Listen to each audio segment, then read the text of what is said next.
All right, welcome to another episode of the Art of Giving a Damn podcast. And today I have a very special guest on, somebody that I have known for years in business and that has been hugely instrumental in helping me get to where I am today. So I want to introduce you to Therese Skelly. Therese, how are you? I'm great. I'm so excited to be here. Thanks for having me. It's always so fun to play with you, as you know.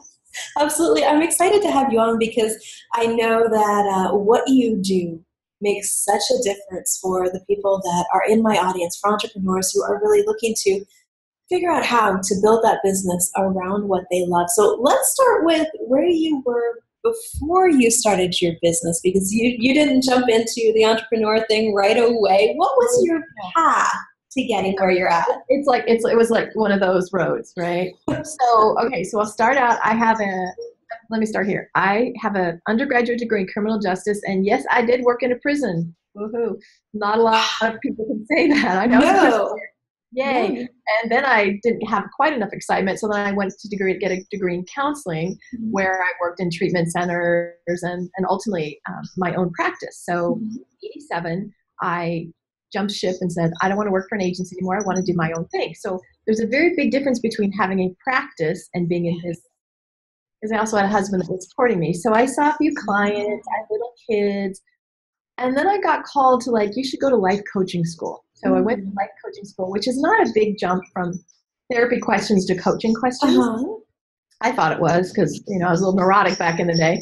And when I was a life coach, I went to a networking group. They didn't have many of them, and I got in their newsletter, and I got an ad one day that said business coaches wanted. Now, here's what you have to know.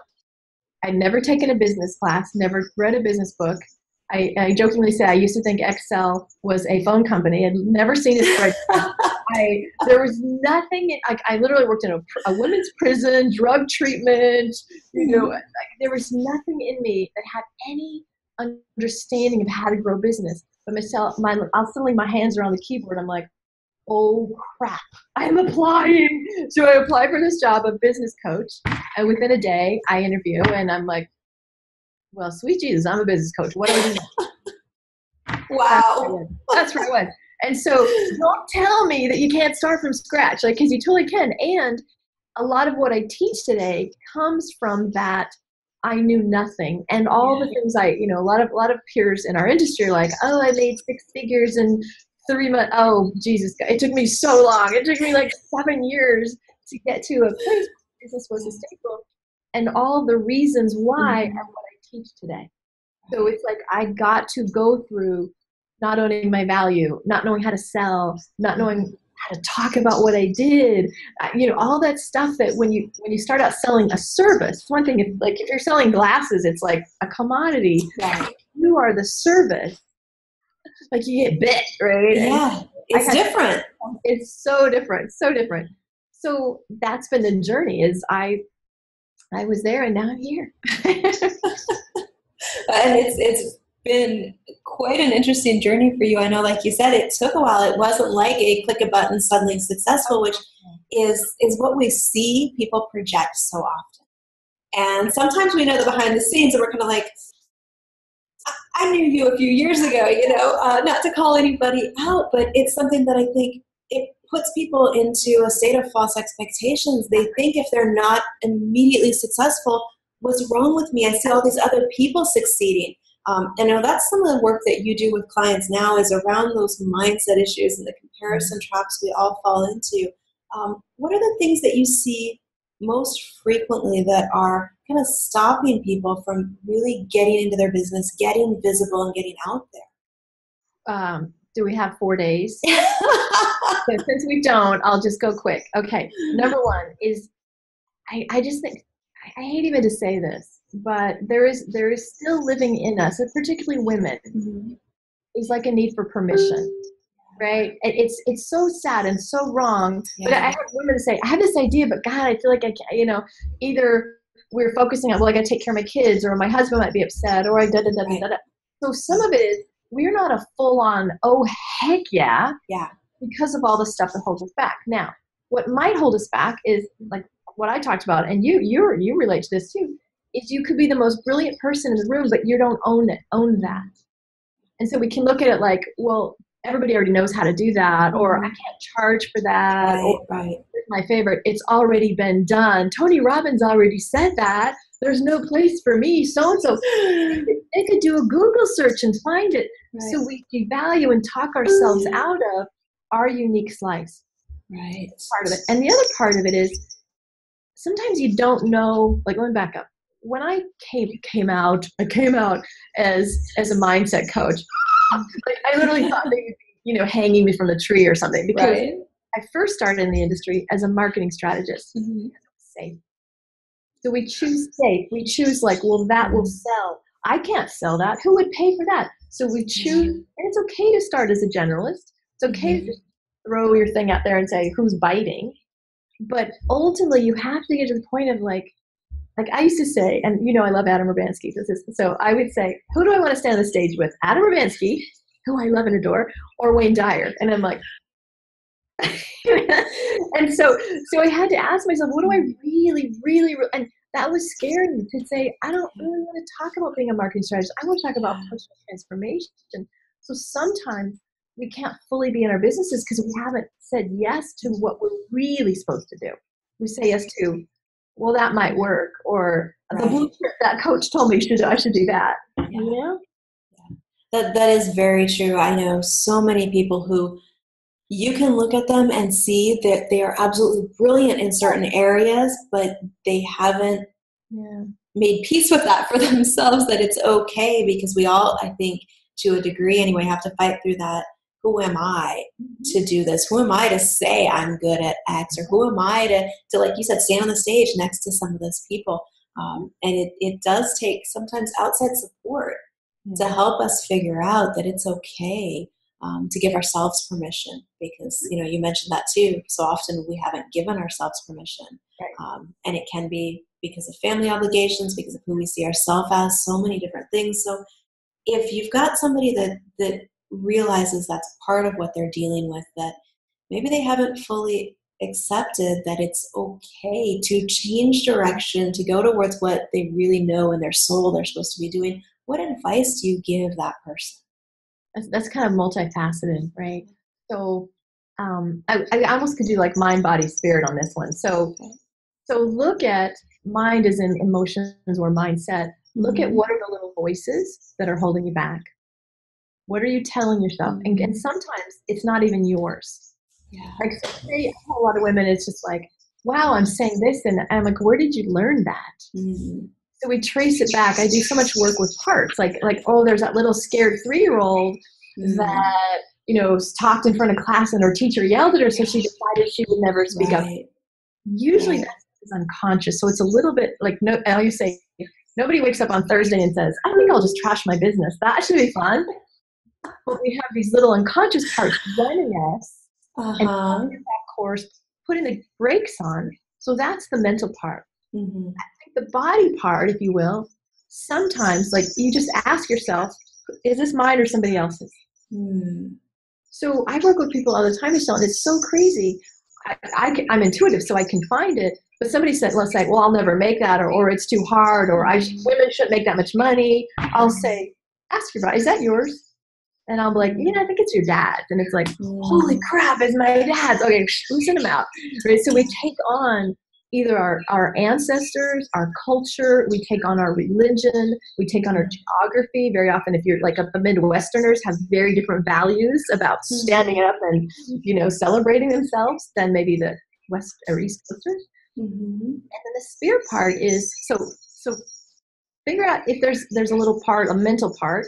Figure out if you're carrying something that's not even yours. And then the third one is, and this is where it gets spiritual, if it is yours to do, it is absolutely yours to do. So if you have the idea, like God doesn't make mistakes or whatever you call it, like strangely, I did not get the hit to be an accountant. Thank you, God. Because I would be a horrible accountant, producer. But what I got, that is mine. That is my soul work. And so if you just, what I have my clients do is tap into the part of them that's like, this is yours to do. And then you realize your whole life has set you up to do this. Your whole life, every experience you ever had has been preparing you to be right here with this message or with this work. And so usually the things that were like, oh, but I went through a bankruptcy. Okay. I could have turned that like, I failed. I look at me, I'm such a loser. Da, da, da. Or I could say, I will never, and if I could help a woman never have to lose her home again, that is my work. And I got to go through that to strengthen who I am today. See what I mean? So sometimes you go, wow, this thing won't let me go. This thing is in my heart and my soul. And so you tap into the thing, like the mission and the why, that can like okay, it's bigger than you, and people are praying for you. Like, that's the thing. If you can go, really, people are praying for me. Like, can I just say this, Michelle? I had a strategy session with Michelle. I've been praying for that.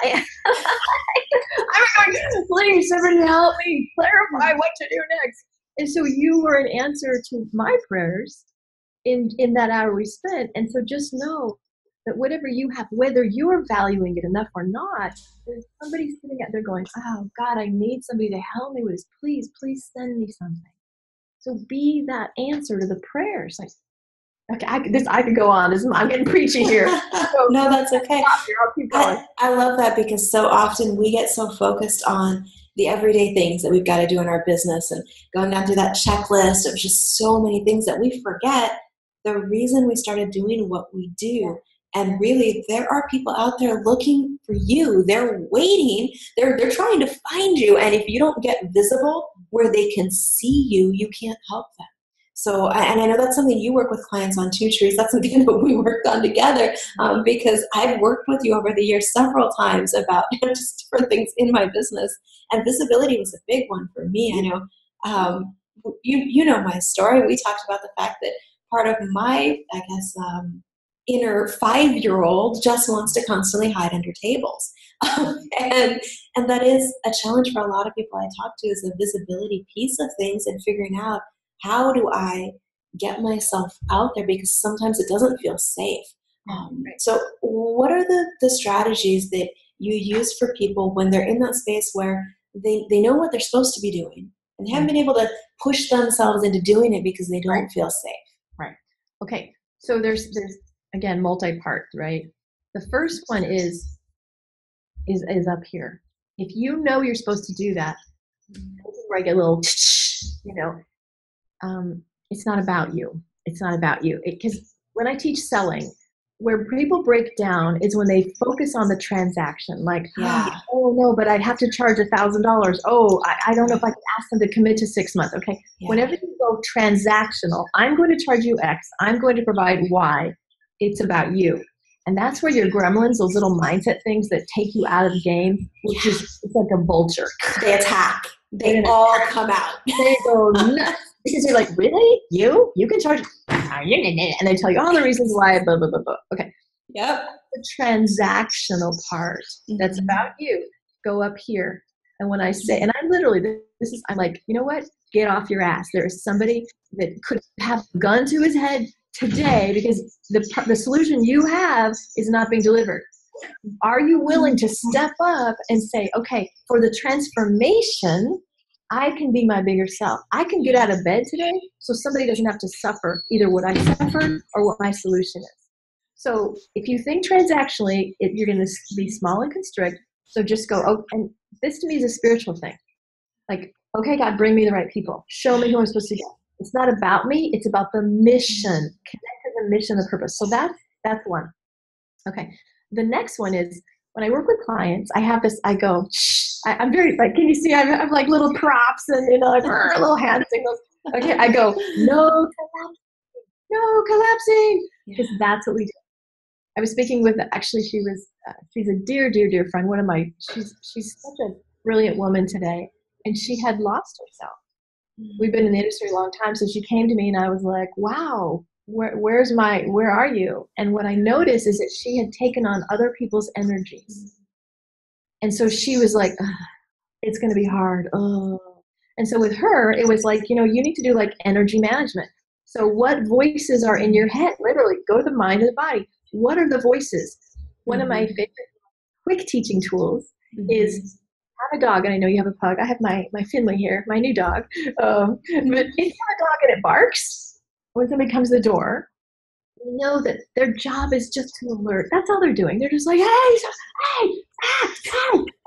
But we go, oh no, the dog's barking. We don't go to the bed. We just go, what? Shh, go lay down. I got it. So the dog is doing the job that a dog does, but we don't let the dog order our behavior. We just go, okay, cool. Thanks for that. Shh. So when you hear those little voices in your head, like, who are you? You can't do this. This is, you're not a da da da. Shh. Like I literally have people like, I personally like pit bulls, but you could see like a little chihuahua, and you're like, oh, you're so cute. Oh, shh. So take the voice, make it an object, a little dog, if you will, and just quiet it. Just quiet it.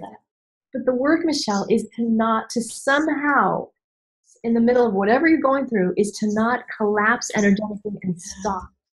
You can't let the stuff, like sometimes you have to stop. Sometimes you have to say, I'm exhausted today, so I'm going to choose to honor my energy, or I'm going to choose to spend time with my kids who are upset about something. That's different than I'm letting fear collapse me. I'm letting doubt push me under. I'm letting shame or the need for permission to take me out of it. That's different, right? And that's the work, is when you can master, nothing stops me anymore. You got it. That sounds easy, but it takes work. It takes work. It does take work, but I love that you shift the perspective on that, because if we can keep that perspective in place of, it's not about me, it's about what I'm here to do, who I'm here to help, because it's something that, I think we forget sometimes, that even if there are 1,000 or 10,000 other people, or however many, who do something similar to what we do, it's not the same. I mean, there's a reason, that I chose to work with you instead of so many other coaches out there, and you were able to help me through a lot of things, because you have a different life journey and a different experience set than anybody else does. You approach things differently, and that's true of all of us. We have our unique ways and our unique stories that, just like you mentioned about bankruptcy, sometimes we hide those pieces. And we're afraid to share the very thing that would actually attract the right clients to us and give us the ability to be so much more helpful and of service to them. Shame is, raise your hand if you don't have shame, right? Everybody has a sense of shame about stuff. And shame is the number one visibility killer. Shame is the greatest lie in the world. It basically says you're not enough, you're defective, something's wrong with you. And when you let shame drive you, how many people, there's no judgment because I've lived this, right? It's like, well, I need another certification, or I need to get trained for that. And at a certain point, yeah, you need to know your stuff. But when I hear these people are like, well, I can't do it, and I'm like, stop. Shame is fueling the sense that you're never going to be enough. And so if you listen to that, you're going to be on a perpetual hamster wheel. Now, please don't hear me say never improve. Of course, we're always going to. But when you come from, I'm not enough, so I have to fill it, fix it, hide it, that's a horrible foundation. As opposed to, I'm good enough, and sometimes I'm kind of a jerk. And sometimes I get messy, and sometimes, like, warts and all, here's who I am, right? Yeah. And so when my clients say, oh, I have this thing, I'd be afraid of it, I'm like, ha, ha, ha, let's talk about that. Let's make a story around that, because then it takes the shame away. Then the thing we're most afraid of, like, the first time when I went through my bankruptcy in 2010, I was in a coaching program, and we were envisioning like the next year, and I start crying, and I say, I'm a freaking business coach. I've lost my house, lost my car, lost all my money. Like, how the heck? Who am I? How could I even talk about helping people with money when and a woman turned to me and she said, actually, I'd be more likely to hire you now, because you wouldn't judge me, you would understand. And it was in that moment, I was like, that was the greatest gift anybody, because that was my biggest shame. Like, oh, what did I do? And so I jumped off that, and I created a telesummit called Breakdown to Break Free. And I got all these 6 and 7 bigger business owner women to talk about, oh yeah, like, who hasn't filed bankruptcy? Who hasn't done that?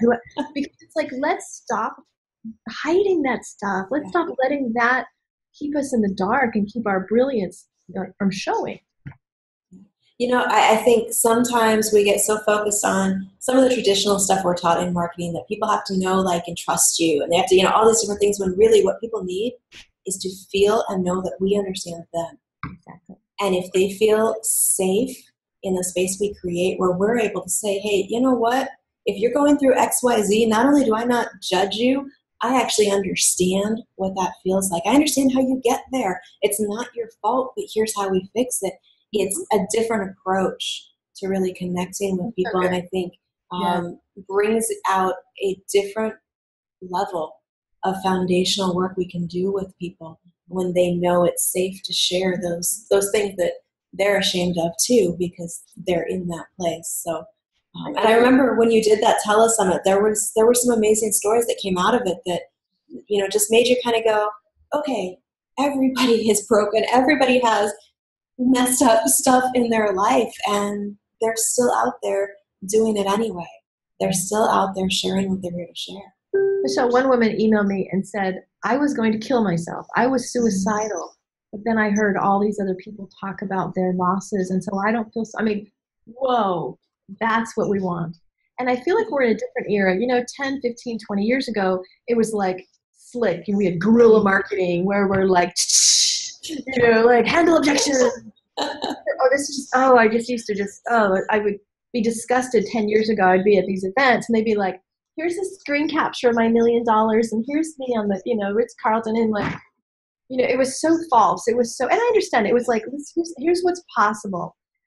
But I think in our day now, people want to know what's real.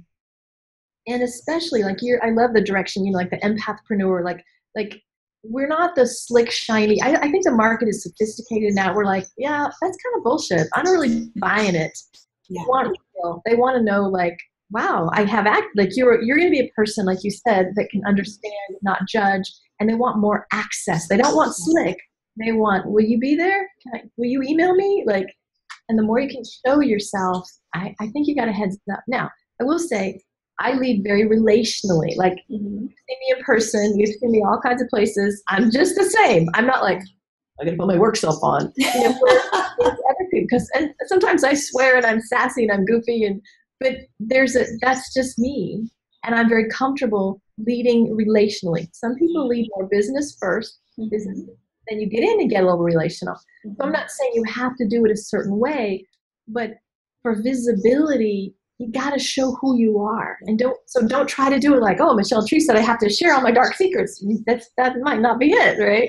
So it's like, and that's the work I do with people. Is like, what is that messaging? Let's find and something pops. It's really cool when I talk to people. I'll be like, oh, wait, say that again. Oh, that's it. Goosebumps. That's it.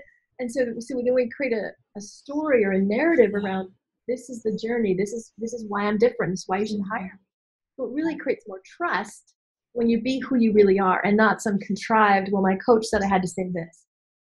Well, that never works, right? Well, and it's easy to get trapped into that type of business identity because it is so often what we've been taught and what we've been steered towards is that cookie cutter, you need to be this for it to work. And it leads to, I think, so many of us feeling, it's both the shame thing that we talked about and what if somebody realizes I'm not this? What if they see through me? They see behind the mask. They see what a mess I am on the inside, that I'm just kind of figuring it out as I go. Well, everybody is figuring it out as they go.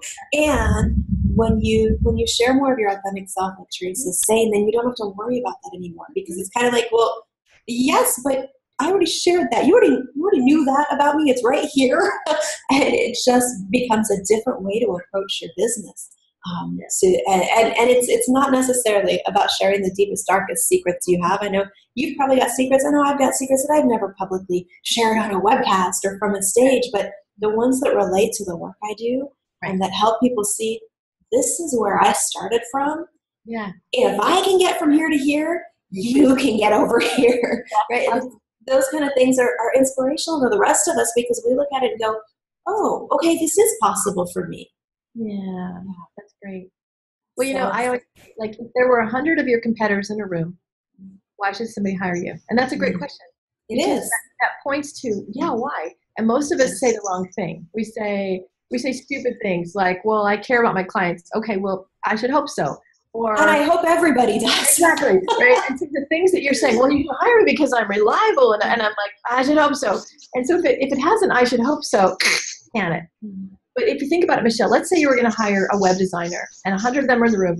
They're all going to do the same thing. They're all going to create for you the same result. How do you choose? And so as consumers, they're like, how do I pick? Because just let's say the price is all around the same. Except for me, it's that personality. It's that sharing the thing. Like if you're like, yeah, I used to live in Alaska and I homeschool my kids. I'm like, homeschool? That's so freaking cool. And wait, you sing? Oh, holy crap! I'm gonna hire you for that, right? It's the other parts, the personality. So I'm like, okay, I could trust it because y'all are gonna do the same work, but it's who would I relate to the most? Whose story am I the most resonant with? That's why when I go, I always let me tell you, if you come to me, I'm gonna go to your about page, and I'm like, wah, wah. They all sound like third person, stuffy bio. And yes, you have to have credibility, but more have personality. It's not like, imagine, okay, guilty. I've done online dating. I didn't just go, I want somebody with brown hair. Brown hair would be fine. Anybody, you know what I mean? Like, and that's what we do in the market. Like we try to be I'm just going to show as opposed to, here's the deal. And then people can make a good choice if they're resonant with us, if it's a good fit. Because if that happens, people come to you and they're like, I already know when to hire you. Like how much you've already done a great job just by putting your stuff and you out there. You don't have to convince them. Yay! Right. Well, and that's something that people miss sometimes. They're so focused on, okay, I need a script for my sales call, or I need to know exactly what to say to convince someone to work with me. And I'm like, well, hold on a second. They can come to you already convinced and just asking, how do we get started? They just need the information to make a final decision if you're out there really being who you are. And the other thing that does is it prevents you from ending up with clients who are a terrible fit. The people I know who've come to me, they're like, I have this client that's a nightmare. I'm like, well, okay, what was the process that you got involved with this person?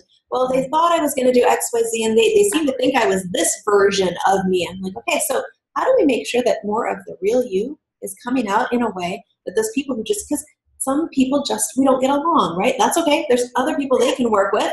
Find the people who actually are a good fit to work with you, and being yourself makes such a difference in that. Such a good point. Such a good point. Yeah. Okay. So I know you've got actually a video series about visibility and how to get past the gremlins in your head and all of that. So let's tell people a little bit about that. Yeah. So this is, I'm not a big consumer of info products, and so I don't do like 60-minute videos. So I love it because it's 3 little videos, like 6 to 8 minutes, right? I can fit that in my schedule. Exactly. And it's called Authenticity Hacks. I don't know what it's called. It's brand new. Authenticity Hacks to, what's it called? I don't know. Mindset Hacks to Getting Authentic Visibility. That's what it's called, right? Okay. Sorry. Like literally this is the first time I'm announcing it, so I don't even know the name of my new product. But very cool. I looked at what are the 3 places that break you down from getting visibility.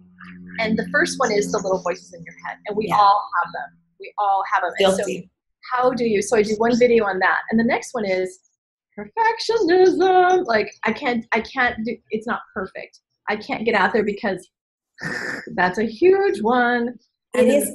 And real quick on that topic, you might like this quote. I actually was doing an interview a few weeks ago with Mitch Russo, and he said, the cost of perfectionism is bankruptcy.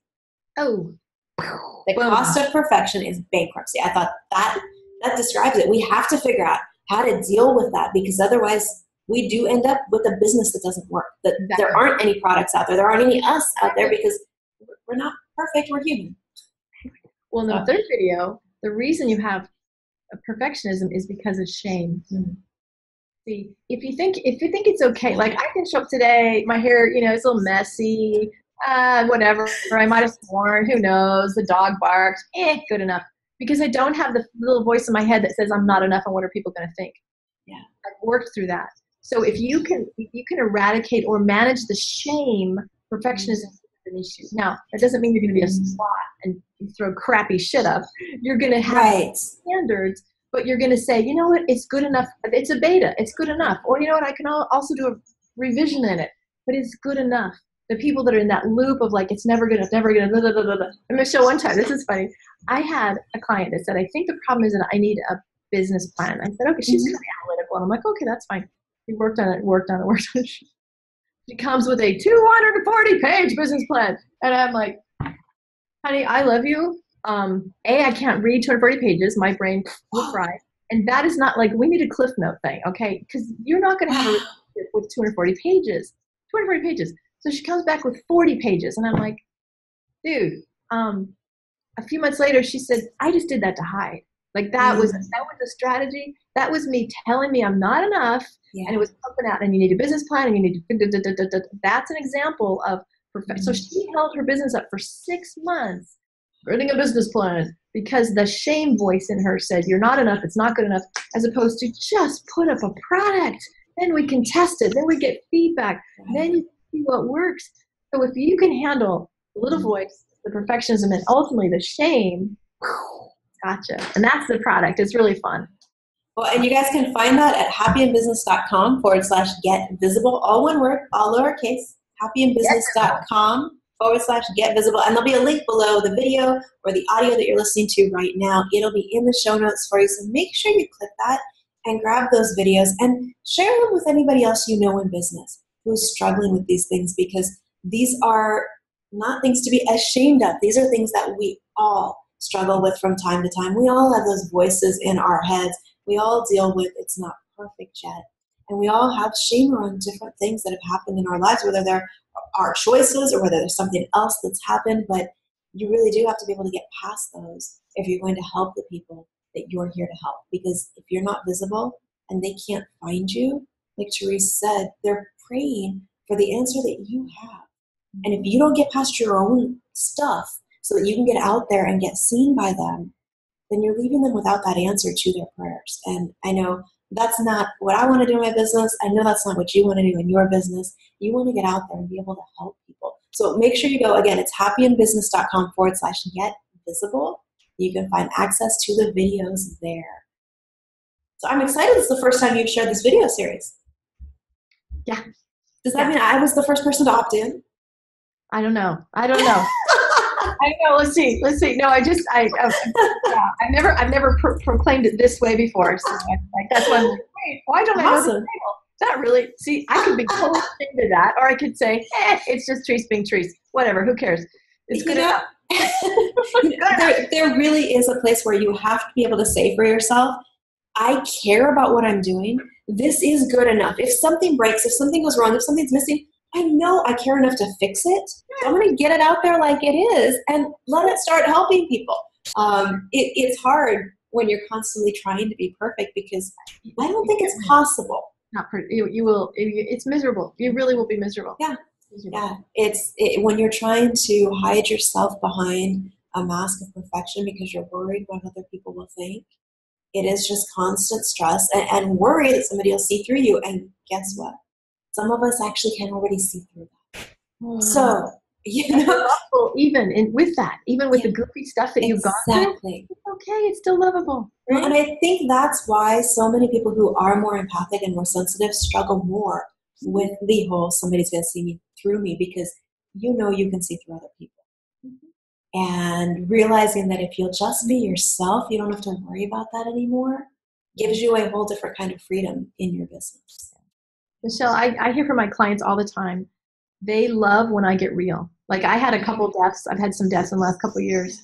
And so I couldn't not show up being very grief-struck and vulnerable when I returned back to work. And I would cry. I'd be in a mastermind crying. And they're like, can we pray for you? Let's put you in the middle. And I'm like, whoa. It was such a beautiful thing of like receiving from my clients, because we're all connected. And I'm thinking, wow, like they want to give to me as much as I want to give to them. And one of the main feedback that I always hear from my clients is like, you're so different because you show what's real. I'll go, wow, I had a launch and crap, I didn't sell how I wanted to sell. And I talk about that stuff, or I'll talk about, I was kind of scared to put this post out, guys. What do you think? They get so much more value from me modeling as opposed to, I've got everything together. Like, that's right.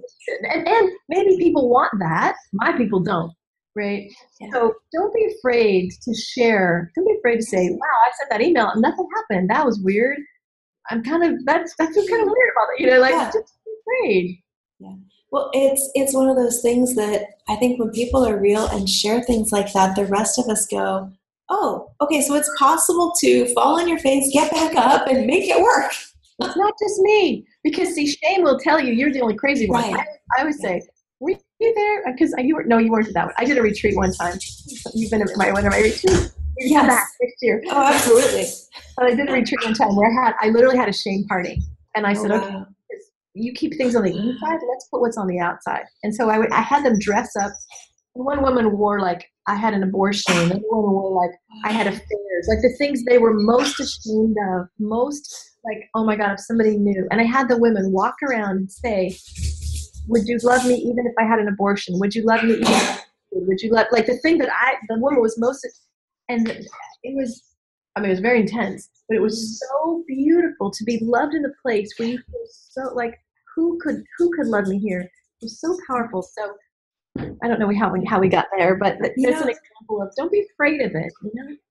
That's I think a really important thing, that sometimes we think because of whatever those experiences are for us, that if somebody knew, they wouldn't want anything to do with us. They would judge us, they would think badly of us. And there are people that absolutely would judge us for various things, but those aren't the people that you're supposed to be surrounded with. Exactly. And there is support, there is love there for you, no matter what you've gone through. If you allow it, there are people who will be there and support you. And it's funny because that kind of ties back to what we were talking about at the beginning, which is sometimes having somebody else come in and take a stand for you and tell you, I see this in you.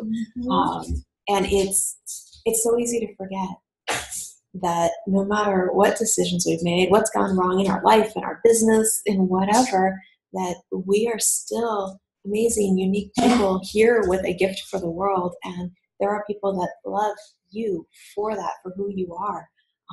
And I love that you shared how your clients kind of came together and wanted to take care of you, because there is support for us out there if we'll open ourselves up to it and actively look for it. Be open to receiving it. I remember when we started working together, and I know we're a little bit over time. Are you okay for a few more minutes? I'm good. Okay. I love this may be a record for a podcast for me. When you and I do this, we keep it. Okay. I bring it out in you. It's okay. Well, and I think the conversation will be really helpful for people listening, because it's things that we all struggle with. And I know when I first started working with you, I didn't feel like I had any support around me. I didn't know how to find people that would be supportive. And I hear that from clients now so often. They're like, the people around me don't support me. They don't see that I can actually do this. And I don't know if I can do it. Sometimes it takes finding somebody else that can be that, honestly, that voice of reason and reality for you, because the reality isn't the way the people around you see you and tell you can't do it. The reality is you're amazing. You can do whatever you set your mind to. And it's easy to forget that. And it's easy to not be surrounded by those people. And I know you were definitely one of those people for me who kind of had to shake me back into reality repeatedly. You're very good at that. What? Stop. Yeah, I know. Because we do struggle with it. We do. I talked to somebody the other day and I said, I think one of my gifts is I literally see you how God sees you. And that sounds a little strange, but that means that I can see the brilliance. I can see the beauty. I can see the perfection. Yeah, there's the evidence of the stuff, the crappiness, the pain, but that doesn't matter. And I said, whose version would you rather have, yours? Because you see yourself pretty bad, or mine? Like, whose version? And so I invite you to allow me to show you how you really are, because you're not filtering it right. You're influenced by all this stuff. So let me show you. And I really switched into this, Michelle, where I'm like, can I just love you right there? I know you feel so friggin' broken. And is it okay? Like, I do this work, especially in groups. When somebody has a breakdown or like, I'll be like, is it okay that you're loved right there? And you're scariest, most vulnerable, the thing, like you feel the worst. Can we just love that right there? And that's when things change. Yeah, that really is when you make that connection and realize that wherever you're at, you're still loved, you're still supported, you're still surrounded by people who want to see you succeed and believe that you can succeed. It's a whole different ballgame. Yeah. And the work then is to receive it. Allow it, find it, and then receive it. Because, you might have had I don't know that you received the full-on Therese for the first year anyway. You were a little like, you scared me. Oh, absolutely. I was absolutely terrified. it's a process. We all move a little differently on our journey. Some of us, me, are a little slower than some people. But, I think that's just another thing that points back to the fact that wherever you're at, you can succeed with what you are here to do. It's a matter of surrounding yourself with support, of doing things like grabbing the videos that Therese mentioned and going through those, actually taking the time to work through it and figure out, okay, what do I do with that little voice in my head? What species of, or what breed of dog is it going to be? so that you have those coping skills. I remember some of the exercises we've done over the years. You had me play things backwards on a screen, and there was some, seems really crazy sometimes, but those things can really help you to detach from experiences you've had and see them differently. Because when you look at what you see in the mirror, I like what you said. It's you can choose which parts of you to focus on in that. It's, you can focus on the fact that, you don't like your ears or your teeth are crooked, or you can focus on the beautiful things about yourself. And, I had a conversation with a client the other night who was very much in the, I can't figure out what's wrong with me mindset. She's like, I've gone through all these exercises. It's not this, it's not this, it's not this, it's not this. I can't figure out what's wrong with me. I was like, well, what's right? Exactly. What are the pieces that are working? Let's figure that out. And then let's look at what's missing and figure out how to fill that in. Because so often we're taught to look for what's wrong instead of focusing on what's right. Mm-hmm. And it helps to have somebody, the other person holding the mirror, focus you on those things that are beautiful, that are right, and really back to your why. So one of the questions that I ask everybody is, what is your favorite part of what you do in business? This. No, I don't know. I love that. I love to teach. I love to teach. I love, there's not just one. You can't ever ask me to pick one. I love creating community. So I do groups a lot, and there's really magic, but I think, Michelle, I really do have, it is a gift from God. Like, I have a superpower. I can find where you're blocked and blow it open, and then love that back to health. I really can. It's gotten so much more intense these last couple of years because I've really owned it. Before I'd be like, what just happened? Wait, that was good. So I'm like, then Therese. And what happens is, what's crazy is it's like archaeology. It's like people come, they've spent thousands of dollars, they've tried all kinds of solutions, and I'm like, what happened when you were 6? And they're like, what? I'm like, something when you were 6. Tell me the story. And they're like, what? I'm like, no, go there. And then we just move. And I just unpop it. So, like, the biggest block, people have no idea, and it influences them completely. I can free that. So I kind of feel like a freedom fighter. Like, I feel like I get to fight for your freedom. I'm going to do that with you, right? I'm with you today. Oh. And so I free people. That's what I like to do. I love that. That is a great description for what you do. There's so many things in life that we get trapped by, whether it's the way other people view us, whether it's the way we view ourselves, whether it's the way we're afraid somebody might see us. It's so easy to fall into that and really not have the freedom that we kind of started our businesses for. When we go into whatever it is that we feel like we're supposed to be doing, because so many of us, that's why we started our own business and either wanted to be self-employed or wanted to be an entrepreneur, was because we saw that we had something we could offer, that we could fix a problem or solve a problem, and then we end up trapped by all these different levels of mindset issues. And it can be really tough to work through, but it's again, there's people who have a gift of being able to help you work through that, which I personally am very thankful for. I've been there, done that, and it makes such a difference when you are able to have somebody else come in and help you work through some of those things, because you don't know what you don't know, and you can't see what you can't see. Yeah.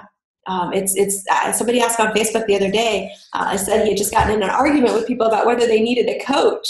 And my answer was like, yes, absolutely. You don't know what you don't know. Yeah. And that's not a failure. That's not a broken thing. It's a fact of life, right? We're learning as we go. But yeah, I love how you describe that transformation that you're able to bring about for people. Thank you. And I can see why that would be your favorite part of what you do. Oh, yeah. Watching the before and afters has got to be really cool. Oh my God. And it's taken me years to own it. It's my journey. That's why I'm pretty bold. I'm kind of shameless about it. I'm like, yeah, go see Therese, duh. But I didn't get to it. You've known me for a lot of years. I mean, I've been saying the same things for years, but I haven't embodied it like I embody it today. And that's kind of like the last piece of really embodying. You can even have the words, but once then it's like, oh, God, it's really, yeah, there is a level of really having to see it first and then accept it, and then you start to embrace it and you can really step into it. Right. I love that. Well, this has been an amazing conversation. I know that those listening are going to get a lot of those aha moments and value out of it. So one more time, guys, make sure you go to, let me make sure I give the right URL here, happyinbusiness.com/get visible.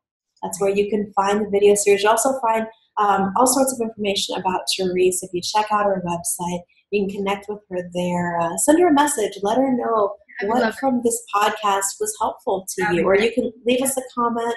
And I hope that it's helped you to shift the way you're thinking about a few things and to look at yourself a little bit differently, because I promise you, whatever it is that you feel like you have to hide or that you feel like you're not good enough because of, we all have those feelings. We all have those stories, and we can all be amazing, not in spite of them, but because of them. They're part of the amazing gift that you have, the journey that you have that you can share with people.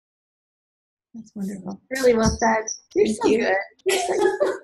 You're up so nicely. I love who you are today. It's really, I just want to acknowledge your strength and where you are today. You're doing such great work and helping so many people. So props to you, honey. Props to you. I appreciate it.